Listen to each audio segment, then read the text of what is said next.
सुप्रभातम नमस्कारः स्वागतम अत्र भवतां सर्वेषां संस्कृत व्याकरण पाठने। आप सभी का संस्कृत व्याकरण की इस कक्षा में एक बार पुनः स्वागत है।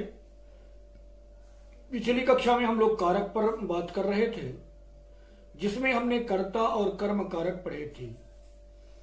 आज हमको कर्म कारक के उपपद पढ़ने हैं। कर्म के उपपद यानी द्वितीया विभक्ति के उपपद। कर्म कर्तुरीप्सित तमम कर्म, ऐसा हमने पढ़ा था। कर्ता जिस वस्तु को अपनी क्रिया को पूरा करने के लिए सर्वाधिक चाहे वह कर्म है, अथवा क्रियाधारो कर्म हो, या क्रिया का आधार को हम कर्म कहते हैं। अब इसमें कुछ प्रत्यय हम प्रयोग करते हैं, जिससे यह पता चलता है कि यहां पर द्वितीया विभक्ति है, अथवा द्वितीया विभक्ति बनाने के लिए हम प्रत्यय का प्रयोग करते हैं। पुल्लिंग में अम औ आन, जैसे रामम रामौ रामान, बालकम बालकौ बालकान इत्यादि। स्त्रीलिंग में आम ए आह, महिलाम महिले महिलाः, छात्राम छात्रे छात्राः इत्यादि। इसी प्रकार से नपुंसकलिंग में अम ए आनी, फलम फले फलानी, पुस्तकम पुस्तके पुस्तकानि इत्यादि। अब जो हमारा मूल विषय है कर्म कारक के या द्वितीया विभक्ति के उपपद। पिछली कक्षा में मैंने बताया था कि सामान्यतः विभक्तियां दो प्रकार की हैं। एक है कारक विभक्ति और एक है उपपद विभक्ति।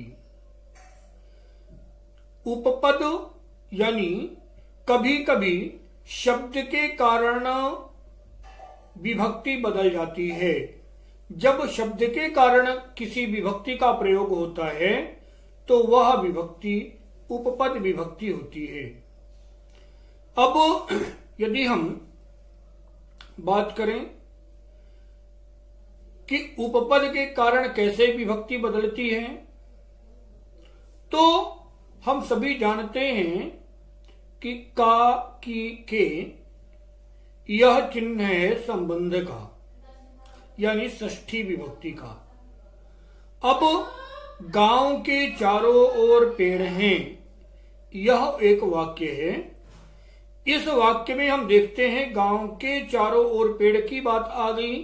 के यानी षष्ठी विभक्ति का चिन्ह है, किंतु यहां पर षष्ठी विभक्ति का प्रयोग इसलिए नहीं हो रहा क्योंकि चारों ओर शब्द आया है। चारों ओर को संस्कृत में कहते हैं परितः। अतः परितः के साथ में द्वितीया विभक्ति होती है। तो द्वितीया विभक्ति का प्रयोग इसलिए हुआ क्योंकि शब्द का प्रयोग, जिस शब्द का प्रयोग हो रहा है वह है परितः। अतः यहां पर जो द्वितीया विभक्ति प्रयोग होगी वह है का उपपद विभक्ति।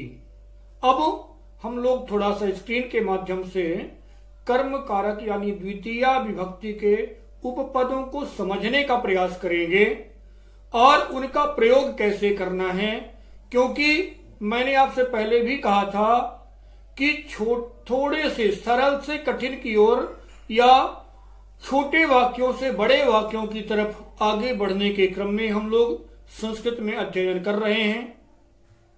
अधिकस्य अधिकम फलम, हम जितना पढ़ेंगे हम उतना ही जानेंगे।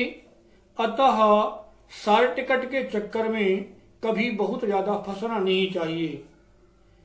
तो चलते हैं स्क्रीन की तरफ और समझते हैं कर्म कारक यानी द्वितीया विभक्ति के उपपद और उनको यानी उन उपपदों का प्रयोग हम कैसे करें, वाक्य में कैसे बदलें और हम उन उपपदों का प्रयोग करके अपने वाक्य कैसे बनाएं, इस बारे में हम लोग जानेंगे। तो चलते हैं स्क्रीन की तरफ। तब तक आप लोग चैनल को सब्सक्राइब कर सकते हैं और अपने मित्रों के लिए जरूर शेयर करें, क्योंकि यहां पर आपको जो मिलेगा वास्तविक मिलेगा, इस बात की गारंटी मैं दे सकता हूं। प्रति अर्थात की ओर, यानी जिसकी तरफ कोई वस्तु जाएगी अथवा जिसकी तरफ चिंतन होगा उसके लिए प्रति का प्रयोग करते हैं। सिंहः वनम प्रति गच्छति, अर्थात शेर जंगल की ओर जाता है। आचार्यः आश्रमं प्रति गच्छति, आचार्य आश्रम की तरफ जाते हैं। कुक्कुरः मांसं प्रति गच्छति, कुक्कुरः मांसं प्रति गच्छति, कुत्ता मांस की ओर जाता है। जलवाहिनी कूपं प्रति गच्छति, जलवाहिनी अर्थात पनिहारन, जलवाहिनी कुएं की तरफ जाती है। सज्जनः धर्मं प्रति आगच्छति, सज्जन धर्म की ओर आता है। सर्पः मूषकं प्रति सरति, सांप चूहे की तरफ सरकता है। इस प्रकार से प्रति के साथ में द्वितीय पुनः धिक, धिक योगे, धिक अर्थात धिक्कार, लानत, धिक योगे भी द्वितीया। धिक देशद्रोहिणम, देशद्रोहियों को धिक्कार है। धिक का पुरुषम, का पुरुष यानी कायर पुरुष, कायर पुरुष को धिक्कार है। धिक मूर्खम, मूर्ख को धिक्कार है। धिक भ्रष्टाचारम, भ्रष्टाचार को धिक्कार है। इसी प्रकार से हा यानी हाय, जब कभी दुख सूचक शब्द को लेकर के हम किसी को कोसते हैं उस समय इसका प्रयोग होता है। यद्यपि आजकल हाय का प्रयोग अंग्रेजी के प्रभाव से अच्छे उसमें लिया जाता है, किंतु यहाँ पर जो हा यानी हाय है वह दुख सूचक कोसने के अर्थ में है। हा दैवम, कभी कभी दुखी होते हैं, परेशान होते हैं तो कहते हैं हाय रे किस्मत, तो हा दैवम। हा मूर्खम, हा दौर्भाग्यम, हाय रे दुर्भाग्य। हा दुष्टम। इस प्रकार से धिक और हा का प्रयोग करते हैं। हम स्वयं भी इसका प्रयोग कर सकते हैं और इसके प्रयोग के लिए हमें कहीं कॉपी पेन की बहुत आवश्यकता नहीं होती। संस्कृत चलते फिरते पढ़ने की भाषा है। हम चलते फिरते इस प्रकार के वाक्यों का निर्माण कर सकते हैं। इसी प्रकार से अधि यानी ऊपर। नेता अधिमंचम गच्छति, नेता अधिमंचम अस्ति। राजा अध्यासनं विराजते, चटका अधिवृक्षम तिष्ठति। नेता अधिमंचम अस्ति, अधि ऊपर, मंच के ऊपर। अध्यासनम, अधि और आसन संधि आपने यदि पढ़ा है तो अध्यासन यण संधि से बना, और यदि नहीं पढ़ा तो आगे की कक्षाओं में हम लोग संधि भी पढ़ेंगे। उस समय अध्यासनम कैसे बना इस पर पूरा विचार विमर्श होगा। अध्यासनम अधि और आसन। चटका अधिवृक्षम तिष्ठति, चिड़िया वृक्ष पर बैठी है अथवा वृक्ष के ऊपर बैठती है। उप यानी समीप, पास। तो उप के साथ में भी यानी पास के अर्थ में भी द्वितीया विभक्ति का प्रयोग होता है। उपगंगम प्रयागः अस्ति, गंगा के पास प्रयाग है। उपनदीम ग्रामः अस्ति, नदी के पास गांव है।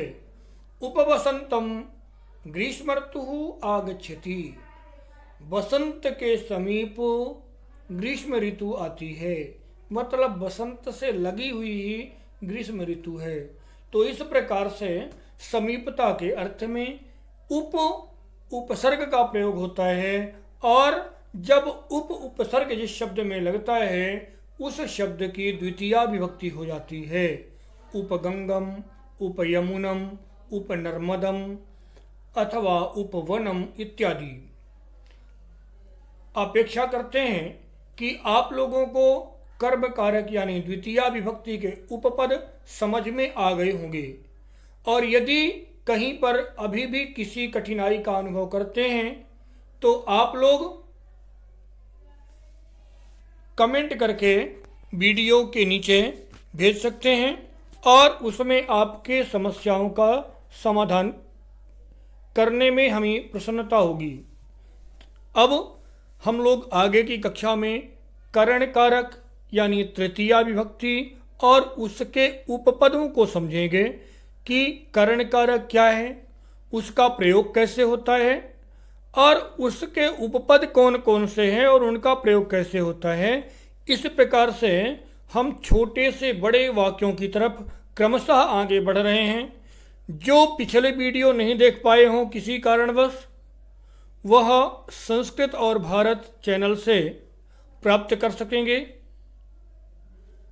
और यदि किसी प्रकार की अन्य कठिनाई आती है तो आप लोगों को नीचे कमेंट बॉक्स में डाल देना है, उस कठिनाई का समाधान हम करेंगे। तब तक के लिए धन्यवाद। को समझें तो समया और निकषा के साथ में द्वितीया विभक्ति का प्रयोग करना है। बाकी तो सब उसी प्रकार से है। देवालयम निकषा भक्ताः सन्ति अथवा देवालयम समया भक्ताः सन्ति। प्रति अर्थात की ओर, यानी जिसकी तरफ कोई वस्तु जाएगी अथवा जिसकी तरफ चिंतन होगा उसके लिए प्रति का प्रयोग करते हैं। सिंहः वनम प्रति गच्छति, अर्थात शेर जंगल की ओर जाता है। आचार्यः आश्रमं प्रति गच्छति, आचार्य आश्रम की तरफ जाते हैं। कुक्कुरः मांसं प्रति गच्छति, कुक्कुरः मांसं प्रति गच्छति, कुत्ता मांस की ओर जाता है। जलवाहिनी कूपं प्रति गच्छति, जलवाहिनी अर्थात पनिहारन, जलवाहिनी कुएं की तरफ जाती है। सज्जनः धर्मं प्रति आगच्छति, सज्जन धर्म की ओर आता है। सर्पः मूषकं प्रति सरति, सांप चूहे की तरफ सरकता है। इस प्रकार से प्रति के साथ में द्वितीय पुनः धिक, धिक योगे, धिक अर्थात धिक्कार लानत, धिक योगे भी द्वितीया। धिक देशद्रोहिणम, देशद्रोहियों को धिक्कार है। धिक का पुरुषम, का पुरुष यानी कायर पुरुष, कायर पुरुष को धिक्कार है।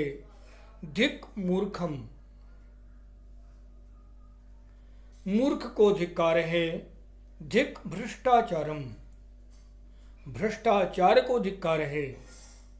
इसी प्रकार से हा यानी हाय, जब कभी दुख सूचक शब्द को लेकर के हम किसी को कोसते हैं उस समय इसका प्रयोग होता है। यद्यपि आजकल हाय का प्रयोग अंग्रेजी के प्रभाव से अच्छे उसमें लिया जाता है, किंतु यहाँ पर जो हा यानी हाय है वह दुख सूचक कोसने के अर्थ में है। हा दैवम। कभी कभी दुखी होते हैं, परेशान होते हैं तो कहते हैं हाय रे किस्मत। तो हा दैवम, हा मूर्खम, हा दौर्भाग्यम, हाय रे दुर्भाग्य, हा दुष्टम। इस प्रकार से धिक और हा का प्रयोग करते हैं। हम स्वयं भी इसका प्रयोग कर सकते हैं और इसके प्रयोग के लिए हमें कहीं कॉपी पेन की बहुत आवश्यकता नहीं होती।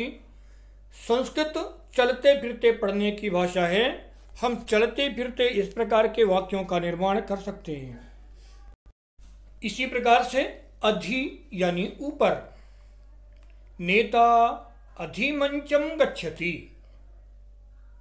नेता अधिमंचम अस्ति, राजा अध्यासनं विराजते, चटका अधिवृक्षम तिष्ठति।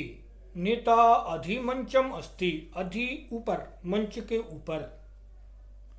अध्यासनम, अधि और आसन संधि आपने यदि पढ़ा है तो अध्यासन यण संधि से बना, और यदि नहीं पढ़ा तो आगे की कक्षाओं में हम लोग संधि भी पढ़ेंगे।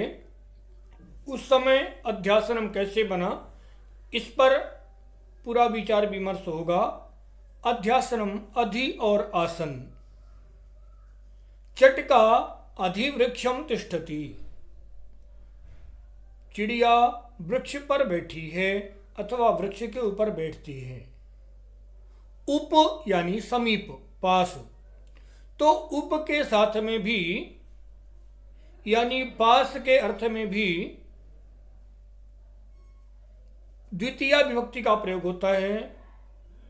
उपगंगम प्रयागः अस्ति, गंगा के पास प्रयाग है। उपनदीम ग्रामः अस्ति, नदी के पास गांव है।